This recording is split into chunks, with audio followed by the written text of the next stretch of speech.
Hi there, thanks for attending this webinar. My name is Randy McDonald. I'm the president of Harris Email Services, and today's webinar topic is CASL Myths, how Canada's new anti-spam law really affects Canada's real estate industry. So an overview of what we'll be talking about today. First, how CASL was created, the process of basically why it is the way it is today, which is important. We'll give you an overview of the requirements for CASL and clarify some of the misunderstandings with CASL and what you can do and what you can't do. The shocking reality of CASL before 2017, a couple of key facts.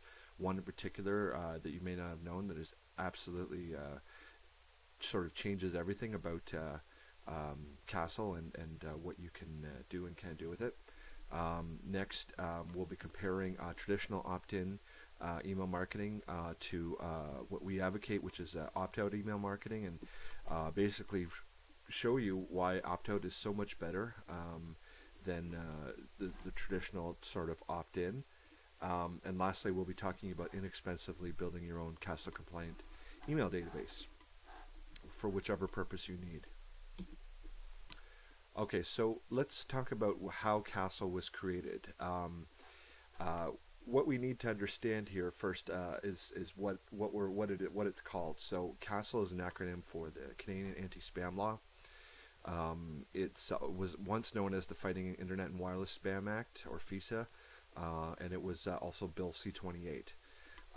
So this is something to keep firmly in mind throughout this, is what the Canadian government is attempting to, trying to achieve basically with this law. And so CASL's purpose, as stated by the Canadian government, is as follows. An act to promote the efficiency and adaptability of the Canadian economy by regulating certain activities that discourage reliance on electronic means of carrying out commercial activities. That's from the Parliament of Canada website. In plain English, what CASL's purpose is to encourage Canadians to use e-commerce by eliminating spam. I want to share with you a quote by Plato.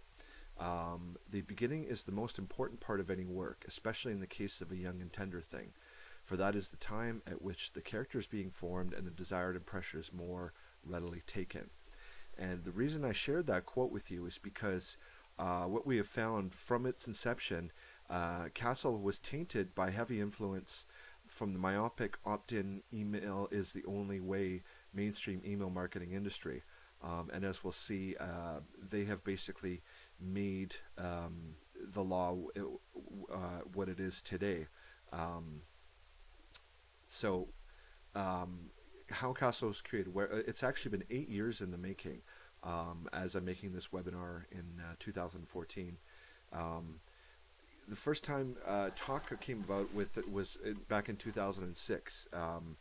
They started saying, okay, well, we need something. Canada's the only G8 nation that didn't have law regulating commercial email. So they said, we've got to get something in place. And so basically the first thing that the Canadian government did is they did some consultation with the private sector. So they wanted to talk to Canadian businesses, especially the email marketing industry, and find out what they think they should make this law do and how they could eliminate spam. So basically from then on, it started out as a bill. When something starts out in as a potential law, it first is proposed as a bill. And then if it's passed into law eventually, then it will become known as an act or legislation, something like that. So it was first known as Bill C-27, and then someone drew up a preliminary version of it, and then for the next 4 years it was basically in and out of parliamentary debate. It certainly wasn't a priority. I've looked through the parliamentary sort of system and seen that it was only very seldom ever brought up. It wasn't as if there was like a real hot button issue that they just absolutely wanted to put through. Other certainly more important legislation out there that they were debating and wanting to put through. and also to an extent resistance from lobbyists were the ones that were sort of opposing what this law was to be, were slowing it down, and I think that the government was sort of putting on the brakes and saying, okay, well, let's proceed cautiously, and that's why this law was 8 years in the making, and you'll see where this caution is even coming in now, post July 1st, 2014, where that caution is still there as well. So the key thing you need to understand is that with the email marketing industry, the mainstream, and we're talking about, we're not talking about spammers, we're talking about, the typical ones that are out there. They fall into two categories. It's the email service providers are the main ones, so we're talking about the companies such as Constant Contact, MailChimp, iContact, etc., that are the ones that will basically work with you they basically get the emails delivered for you. You go in, create a template with them, upload your opt-in only database, and and then you get high deliverability with them, so it's reaching the inbox and not getting junked or blocked. And so they're one of the key players. The second one is the anti-spam technology providers and associations. So there are a few of the names. CASL is the Coalition Against Unsolicited Commercial Email. So these were the two types of organizations that the Canadian government went to from the beginning and said to them, what can we do to get people using e-commerce? And so because these two types of businesses in the mainstream email industry were basically saying opt-in only, only permission email is good. They basically influenced the Canadian government to wire the CASL law that way. So really what happened is that the mainstream email marketing industry was actually created as a reaction to spam, and not as a solution that makes the most business sense. In other words, in the early to mid 90s, what we had was a ton of spam going on.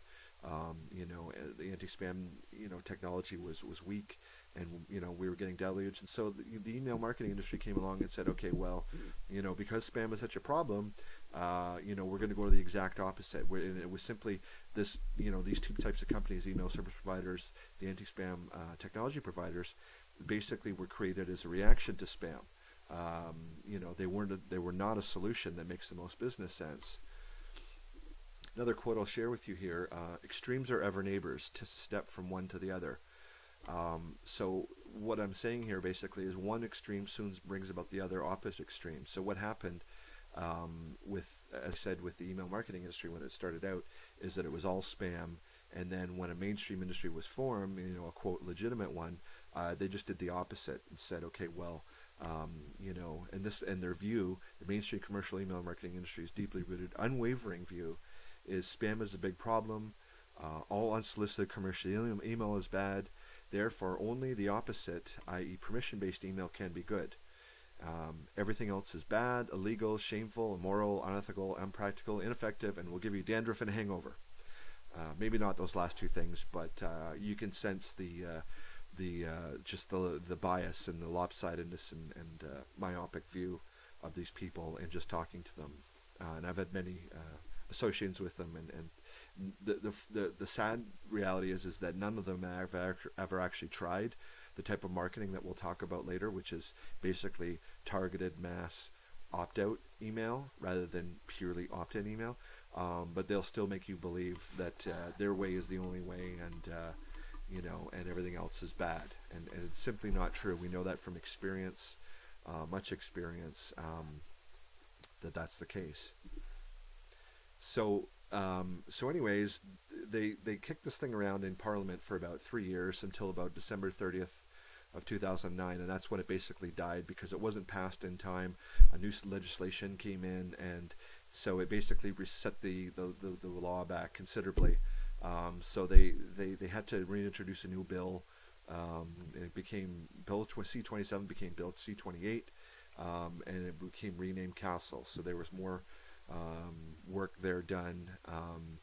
And then finally in late 2010, receive what a bill needs is called royal assent, which is basically when Queen Elizabeth, as if the Queen knows anything about any of these issues, rubber stamps it.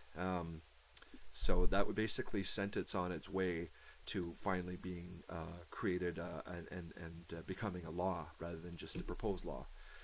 So so after that, after the Queen said yay, basically between 2011 and fall of last year of 2013, this is when they were finally ironing out the wrinkles and formalizing it all. The government created a website which you can see here, this fightspam.gc.ca, and we'll be referencing that site throughout this webinar because we'll be quoting directly from it. We're going to be giving you information directly from the Canadian government, unabridged and unaltered. And then last fall, they basically said, okay, well, we've finally got a go live date after all these years. I've been seeing this, hearing about it year after year. Finally, they said, okay, we're going to put this thing in July 1st of 2014. And then that's when the media got involved, and and that's when most of the public started hearing about it, was between fall of 2013 and July of 2014. And then July 1st of 2014 is when it actually did have a go live date. But as we'll see here, that actually wasn't the case in a lot of ways, in very important ways. So what is CASL? Okay, well, first of all, CASL's central requirement is Canadian businesses must obtain consent, i.e. permission, from Canadian consumers and other Canadian businesses for sending them commercial email. Okay, so basically, this was the big innovation of this law versus the U.S.'s equivalent of what's called the CAN-SPAM Act. So CASL's major divergence from the CAN-SPAM Act, which is U.S. law governing equivalent governing commercial email, is the consent requirement. In the U.S., with this act, is no consents needed for U.S. commercial email, but if opt-out requests must be honored. So if someone wants to be taken off your list, you've got to do it within a certain time frame. So what you need to understand is that there's two types of consent under CASL. Okay, so basically the first type is the most sort of cut and dried, is the express or explicit consent. And whenever you see these quotation marks here and a little reference, this is when I'm quoting directly from the official government website for CASL. So express or explicit consent is express consent means that a person has clearly agreed, orally or in writing, to receive a commercial electronic message. It is not time limited unless the recipient withdraws his or her consent. So basically, this is where the most common form of this consent is where someone has come to your website or come to one of your classified ads or come to one of your landing pages, and then they've filled out their email address, and then they've ticked off a box where they basically said, yes, I want to receive further commercial messages from you, commercial solicitations, emails from you. Basically just saying opting in is the other term for this. So that's the first type of consent.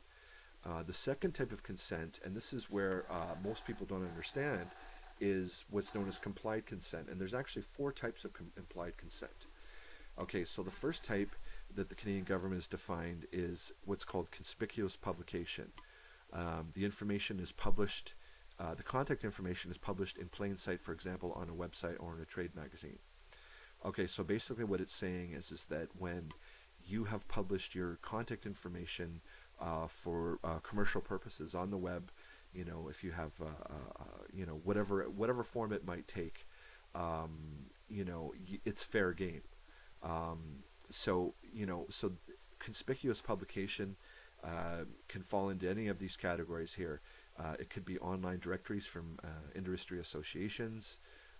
It could be, maybe you're a part of a municipal chamber of commerce and you're in their directory.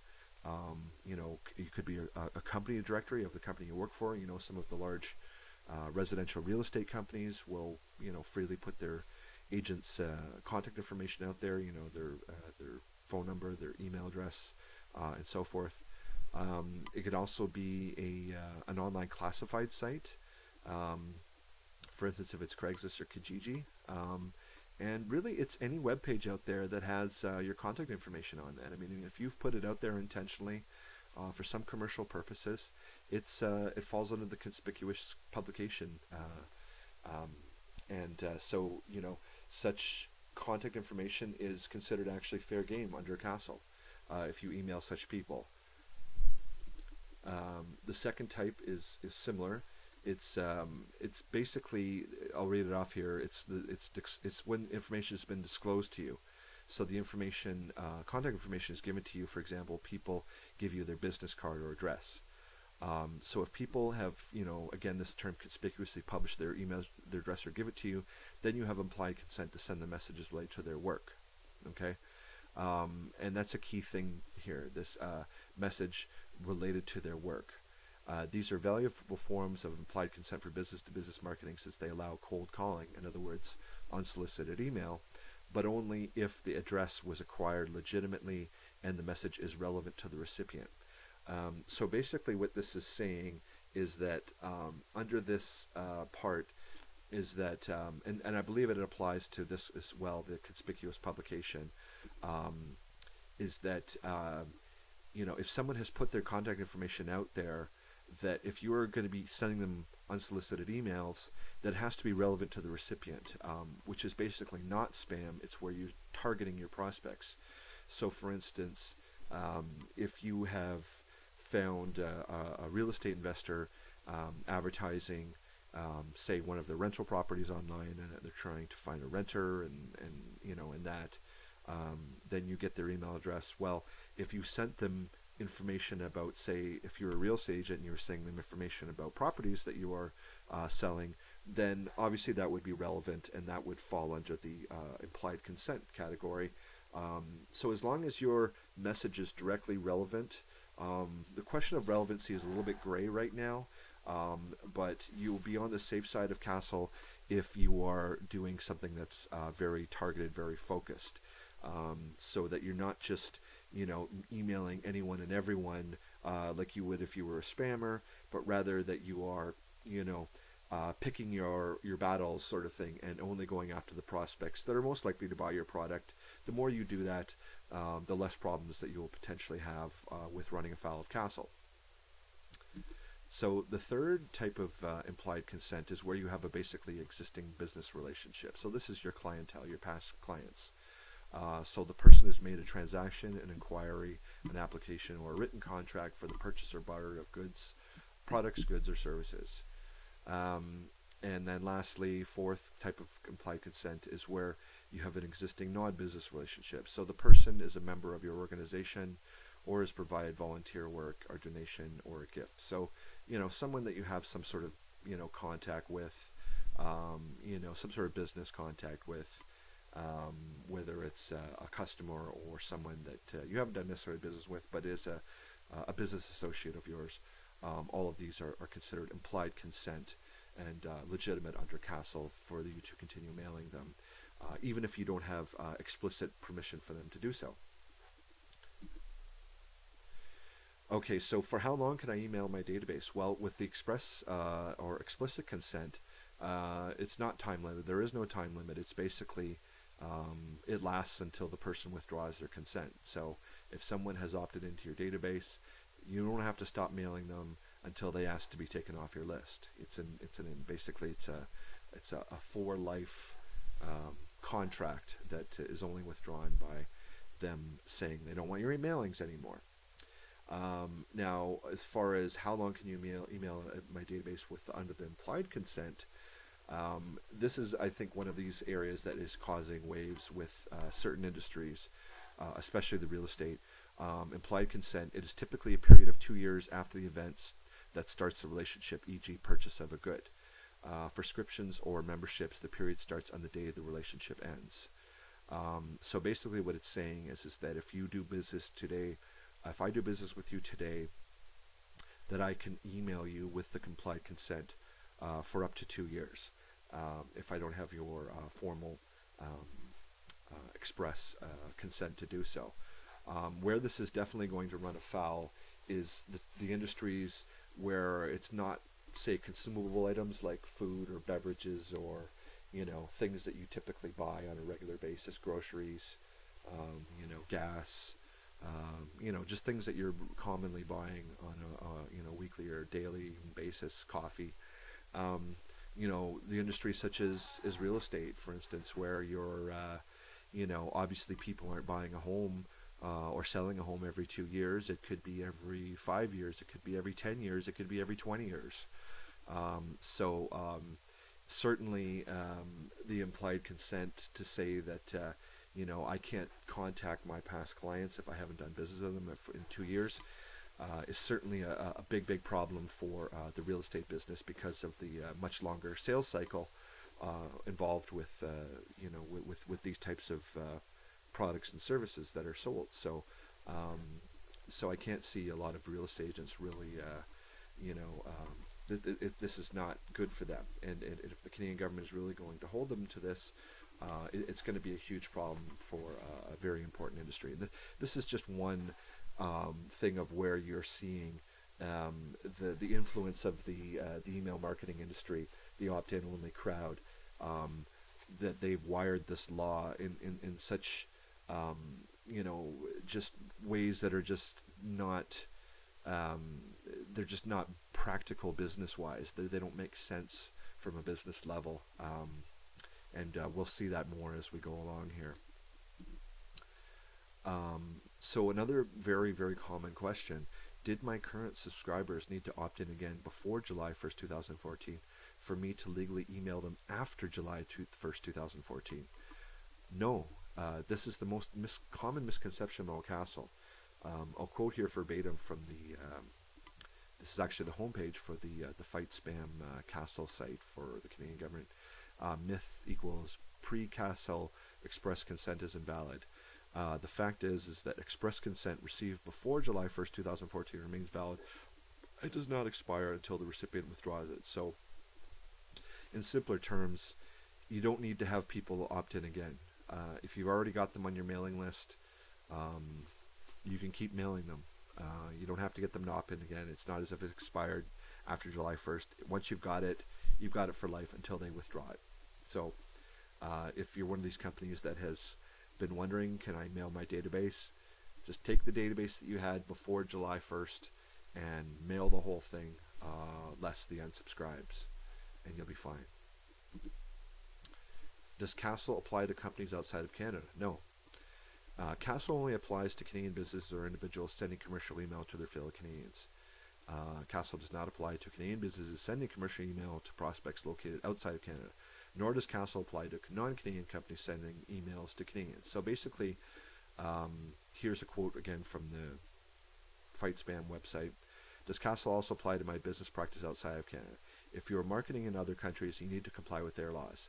CASL includes a list of countries that have their own spam laws, and as long as you are compliant with their spam laws, you are exempt from CASL. So if you're an American and you're sending emails to Canadian consumers, Canadian businesses, it doesn't apply. You would just have to adhere to your Canada Spam Act. Same thing for Canadian companies that are mailing consumers or businesses outside of Canada. You merely have to apply. You merely have to adhere to the laws in the countries that you're mailing to, and the Canada Spam Act is pretty much universal. So here is the shocking reality of CASL. There are actually no fines for CASL violations until after July 1st, 2017. Now, this is something I actually didn't know until right around the time that of July 1st, 2014. I actually read it in one of the newspapers, the local Toronto newspapers, and I called the CRTC and they confirmed this. So basically what's happening is that between July 1st, 2014 and July 1st, 2017, they're basically having a transition period. The Canadian government is allowing a 3-year transition period for integrating CASL into the Canadian economy. So again, just as we saw that the government was very slow to, bring CASL into being, a full 8 years for it to actually go and become, a law, they're actually sort of holding off and saying, well, for the next 3 years, this is more of a transition period. It's not fully law with teeth. It's really just a transition period. And I think what's happening is that the government wants to see, and they're giving it a whole lot of time, because they were very slow in creating the law, 8 years, and now they're giving it another 3 years, a total of 11 years, if you can believe, for this. And they really want to see what effect this is going to have on the economy. And I think ultimately they're going to have to say, well, is this helping?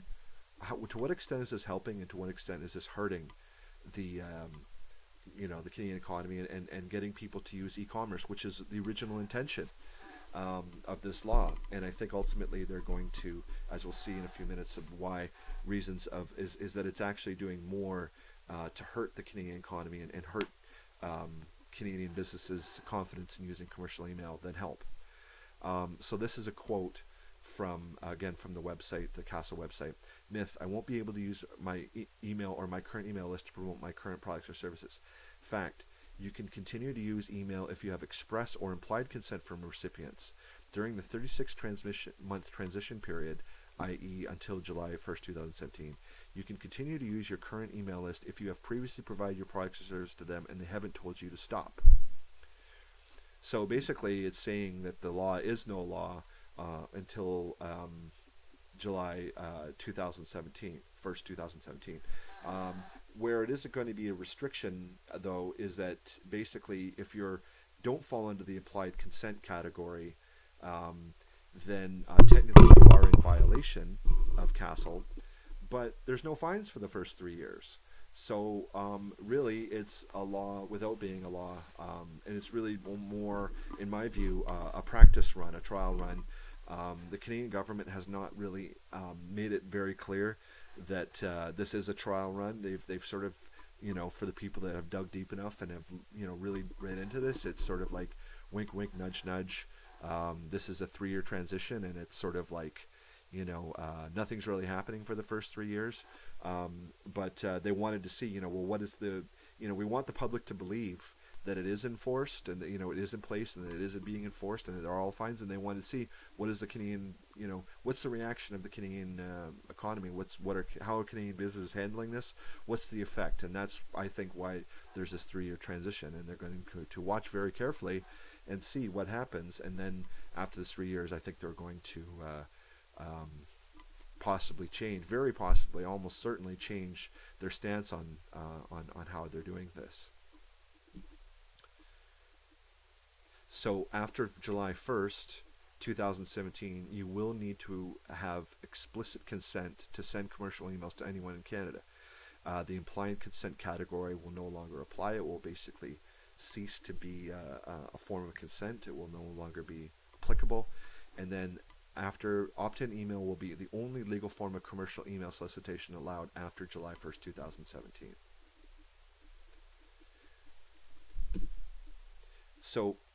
So far, what we've seen since July 1st, 2014, this has been what I've seen as CASL's effect on Canadian businesses. First of all, above all, there's been confusion. Canadian businesses have been saying, I don't understand what I can do with email marketing under CASL, not do. There's been something of a witch hunt. CASL, they've made it very clear that if you want to report someone for violating, and that they've got an unsolicited email or whatever, then they can do that. So people in Canada have been doing this in droves. The people, it's one way of bringing down the competition.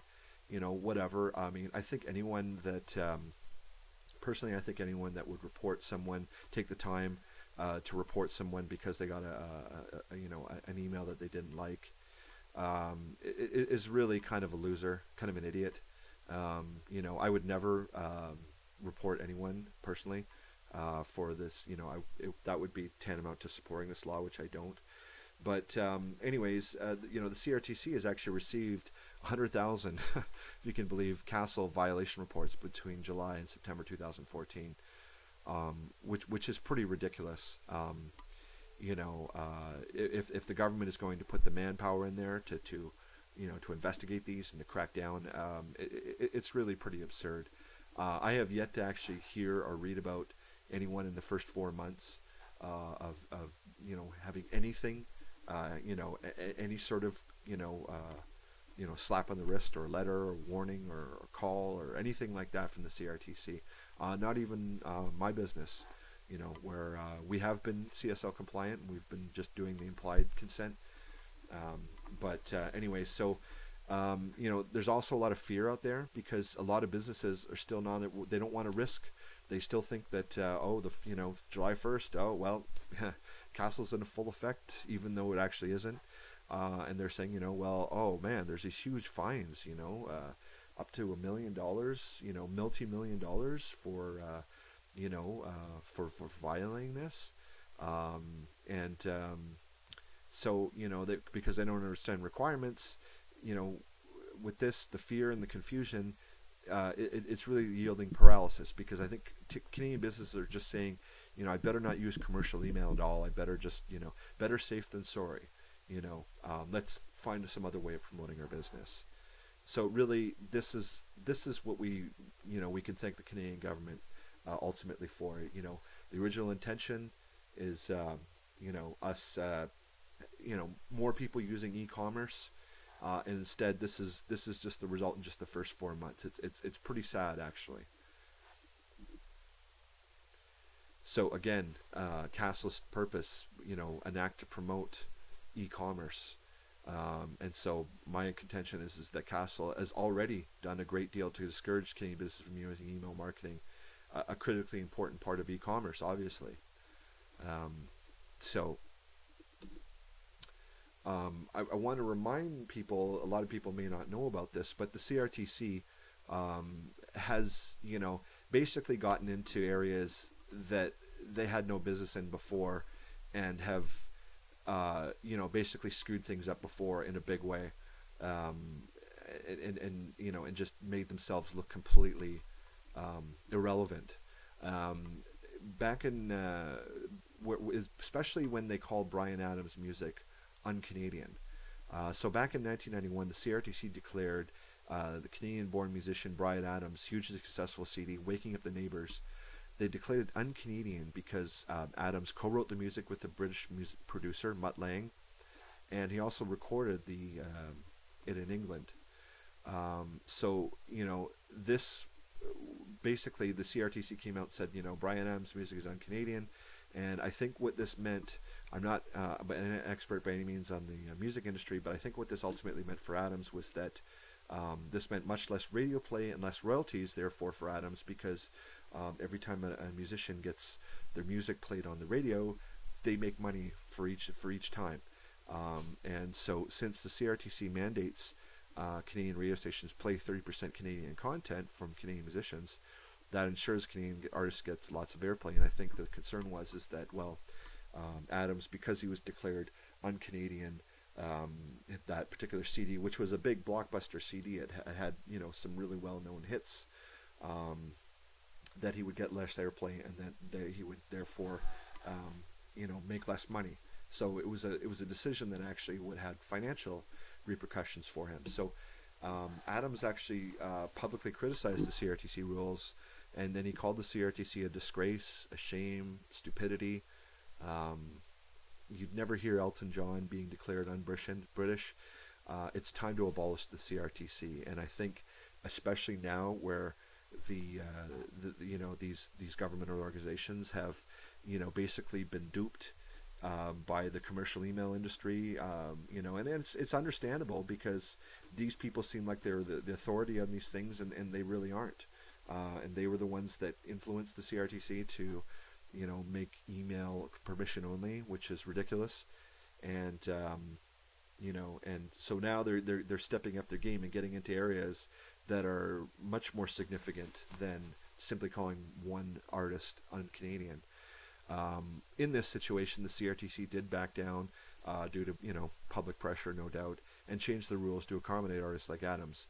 I really think they will likely do the same with CASL and realize the error of their ways, because of how it's damaging the Canadian email marketing, and therefore the economy. They're having the opposite effect of what they originally intended.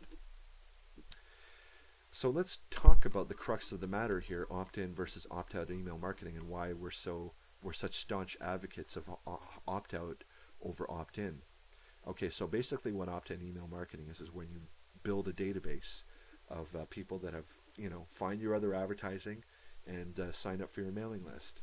Um, the one thing, the key thing is that opt-in email marketing, it totally relies on other forms of marketing. So you've got to have other advertising out there, whether it be formal advertising, whatever it might be, paid advertising, or it could be just word of mouth advertising. People finding out and giving you referrals, and then signing up for your mailing list. But it can't, an opt-in list just can't be built on its own. It relies on other forms of marketing, and therefore is more expensive, because it takes multiple forms of marketing to build an opt-in list. We're talking about marketing online, posting on classified sites, perhaps getting search engine optimization, paying someone to get your site high ranking in Google, paying for pay-per-click, whatever it might be. It's going to cost you money, and it actually costs a lot to build a database like that. We have experience getting opt-ins.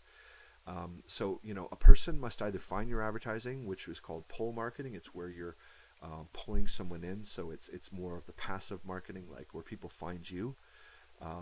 So it's the Yellow Pages, it's Google.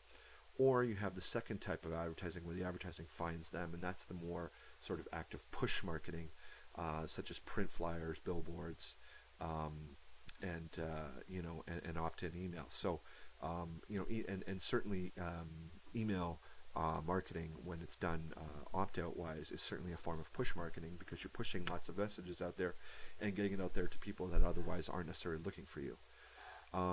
So our experience is that getting people to opt in is very expensive. It's a very expensive way of building a database. Most people who see your advertising don't necessarily opt in. I mean, you have to have a website that has got clear calls to action, and most people don't have that. Most websites are a little bit wishy-washy in that way. They're not optimized for getting people to sign up, and so people just often will visit your website, check it out, that's nice, and leave, and they're gone. Okay, most people are not opting in, and the few that do, relatively, it's very expensive. So opt-in, especially through pull advertising, where the prospect finds you, there's no doubt about it. They're a hot lead. So if someone, if you put up an ad on Craigslist and say you've got a property, and someone comes and emails you and sends you, an inquiry, saying, can I come and look at this, or something like that. That's someone that is a hot lead, and that is someone that is already decided what they're ready to buy. Now they're just deciding which vendor to buy from. So in the past, the pull marketing, that was really popular was Yellow Pages. Today's Yellow Pages is Google. So as I said, unless there's a strong call to action, unless people are coming to your site, and unless there's pop-ups that are saying, give us your email address, here's what you'll get, all that sort of thing, people are typically not doing it. And here's something that's really been overlooked by the opt-in conventional email marketing industry, is that an opt-in list is not the be-all end-all of email marketing, because prospect interest fluctuates. Today's opt-in often doesn't want or need your business services months or even weeks later. For instance, like you might be on a mailing list where you've been on there for months or years or even, and you just don't even unsubscribe. You just let them come in and whatever. I mean, in my Hotmail account, I have literally something in the order of 50,000 unread messages in my inbox. I've had that Hotmail account for 15 years. And I only open the stuff that's of interest to me of that day. Now, something might be interesting to me today, but 3 weeks from now, don't bother, right? So the point is that even an opt-in list gets stale if new prospects are not regularly added, and if it costs you a lot to get new prospects, then you've got basically that opt-in is. Then you've got basically a very expensive form of marketing. Again, I just want to emphasize, today's opt-in often doesn't want or need your business service months or even weeks later, yet doesn't unsubscribe, and even your opt-in list gets stale. So what businesses really need is they need ways of regularly identifying people interested in your product or service now or in the near future. People within your database, existing clientele and opt-in database, and other prospective new blood customers. Who's interested right now? Who's interested in looking and buying in the next few days, few weeks, couple of months, that sort of thing. That's who we really want to know. That's who we want to isolate. And you know what? It actually could be a small percentage of your opt-in database. So opt-out email marketing is the answer to how to suss out who's interested right now and who isn't.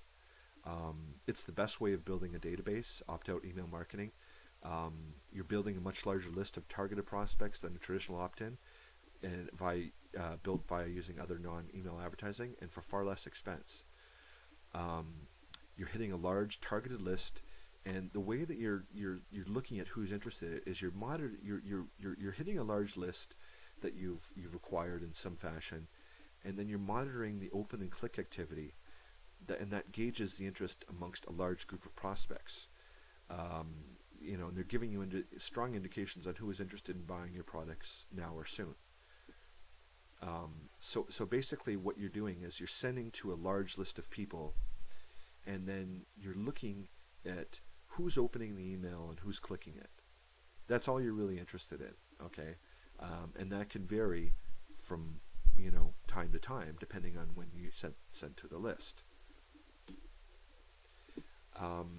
So here's the power of targeted mass opt-out email marketing. Our company has promoted a number of condo projects in Toronto in the last almost 3 years.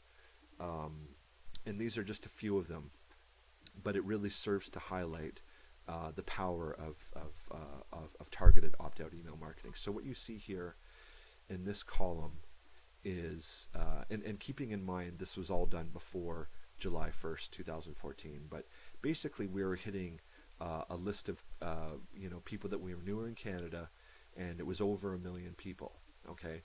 And what we wanted to know is like, well, who amongst those 1 million people is interested in possibly buying, a pre-construction condo in Toronto or in Southern Ontario?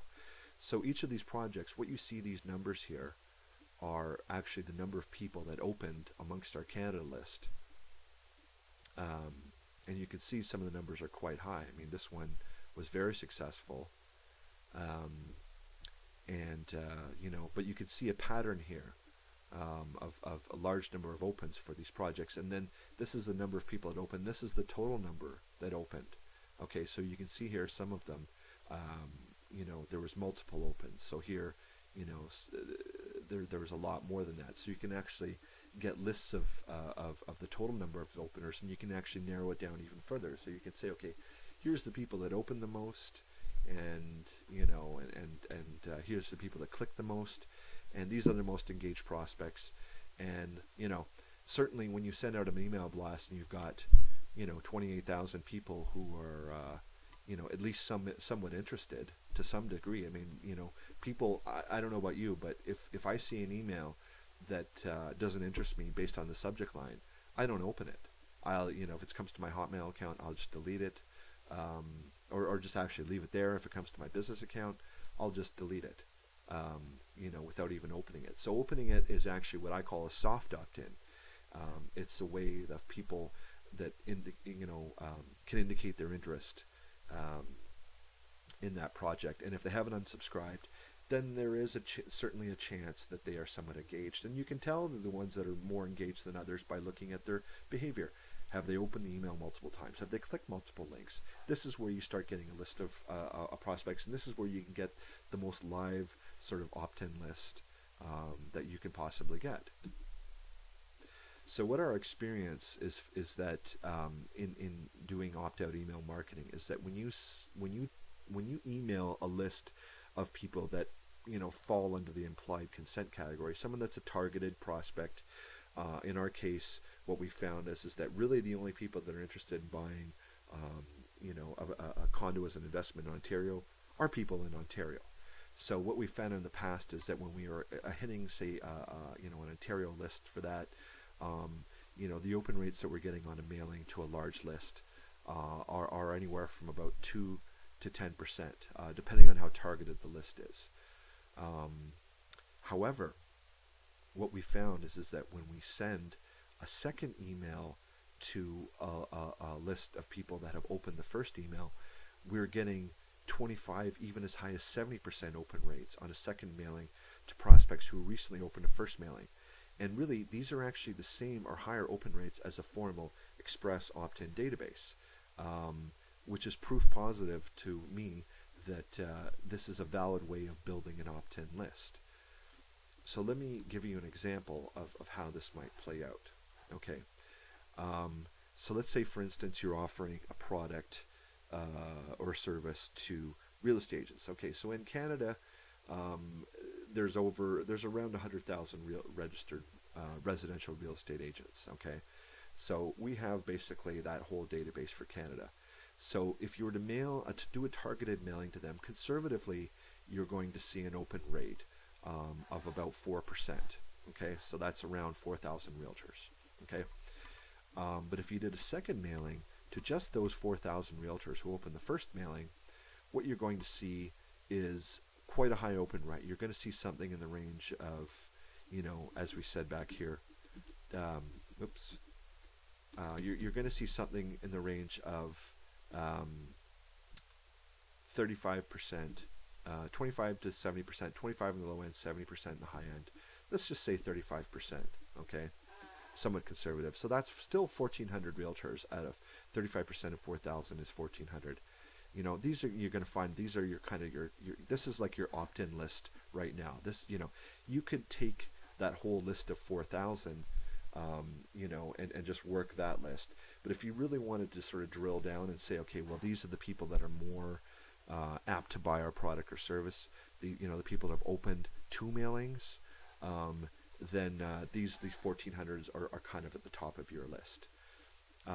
You could mail this list of 100,000 realtors 2 or 3 times, and see who's opening it, and get a sense of that, and then just because sometimes people get they're busy. Maybe you sent them at a time that they just couldn't read it and they were interested but just didn't get around to it or whatever.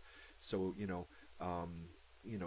so one thing you could do is, if you send someone an email, let's just say you send someone an email once a week over a month period, okay, say maybe 3 mailings over, say, 1 every 10 days, okay. If someone isn't going to open that email on any of those 3 opportunities, then chances are they're not interested in that, product or service you're offering right now, okay. But you want to work with the ones who are interested. So let's say for that first month, you send out a list of, and then you get your 4,000 or so realtors. Well, 2-3 months from now, what you want to do is mail that list again, that 100,000, and then you're going to get a whole new batch of new interested prospects. Guaranteed, you're going to get some people where 2-3 months later, they weren't interested then, but you know what? Hey, now I am. Now I know a little bit more about it. Now maybe I did a couple of deals, and I've got some money in the bank. I can think about looking and investing back into my business. Okay, so the point is that you use the mass list for sussing out periodically who's interested and who isn't, and then you drill down and then you focus on those people that have opened and clicked, all of which is trackable. We all have all the email addresses of all those people, and you do that over a couple months periods. And once you've exhausted all of those prospects and worked through all those 1,400 or however many, then you in time, in a couple months, then you send a big mailing to the entire list again, and then you suss out again who is interested, who isn't, based on their open and click activity, and you just do that on an indefinite basis. That way you're not being obtrusive to the people that don't want it, and you're focusing on the ones that do. So again, doing it this way, you are falling under the implied consent category with the conspicuous publication. We've built our databases that we have from these very sources here. Industry associations have been great. Different chambers of different real estate boards, real estate associations, municipal chambers of commerce. The company directories. We have all the large real estate companies in Canada and the U.S. Really large directories that we've built in the last 7 years. Craigslist, especially online sites, we've had software that has, for the past 4 years, has gathered emails in specific categories that we want, so that we know who we're getting, and we're only getting those people, and that's it. So we've built up very large databases of real estate investors, real estate agents, over 1 million agents worldwide, and 1 million investors worldwide. Really, any web page on the internet with email contact information is fair game.